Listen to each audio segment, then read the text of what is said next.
దేశం మొత్తం ఇప్పుడు మాట్లాడుకుంటోంది విజయ్ దేవరకొండ రష్మిక పెళ్లి గురించి. రాజస్థాన్లోని ఉదయ్పూర్కి 25 కిలోమీటర్ల దూరంలో ఉన్న అత్యంత విలాసవంతమైన ఐటీసీ మెమెంటస్ రిసార్ట్ విరోష్ వెడ్డింగ్కి కేర్ ఆఫ్ అడ్రస్గా మారింది. ప్రీ వెడ్డింగ్ సెలబ్రేషన్స్ అద్దుర్సనిపించాయి. నాప్కిన్స్ మీద కూడా విరోష్ అని ఎంబ్రాయిడరీ చేయించి ప్రతి చిన్న విషయంలోనూ ఈ కపుల్ స్పెషల్ కేర్ తీసుకుంటోంది. ఇక సెక్యూరిటీ విషయానికొచ్చేద్దాం. ఈవెంట్కి కేవలం ప్రముఖులు మాత్రమే రాబోతున్నారు. ప్రైవేట్ హెలిప్యాడ్ ఉన్న ఈ రిసార్ట్ చుట్టూ భారీ భద్రత ఏర్పాటు చేశారు. ఉదయ్పూర్ ఎయిర్పోర్ట్లో కూడా సెక్యూరిటీని బాగా టైట్ చేశారు.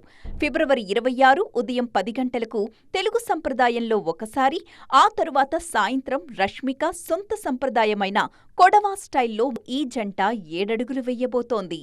విరోష్ పెళ్లికి కేవలం 50 నుంచి 100 మంది ప్రత్యక్ష సాక్షులు కాబోతున్నారని తెలుస్తోంది. టాలీవుడ్ నుంచి తరుణ్ భాస్కర్ వెళ్లారు. టాలీవుడ్తో పాటు పాన్ ఇండియా స్టార్స్ అందరూ మార్చి 4న హైదరాబాద్లో జరగబోయే గ్రాండ్ రిసెప్షన్లో సందడి చేయబోతున్నారు.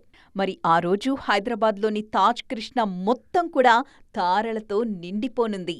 ఆన్ స్క్రీన్ మీద మ్యాజిక్ చేసిన ఈ జోడీ ఆఫ్ స్క్రీన్లో కూడా ఒకరికొకరు తోడుగా కొత్త జీవితాన్ని మొదలుపెట్టబోతున్నారు.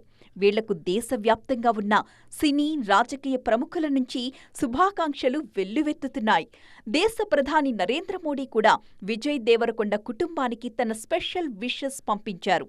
మొత్తానికి రాబోయే 24 గంటలు సోషల్ మీడియా మొత్తం అండర్ కంట్రోల్ ఆఫ్ విరోష్ అన్నమాట.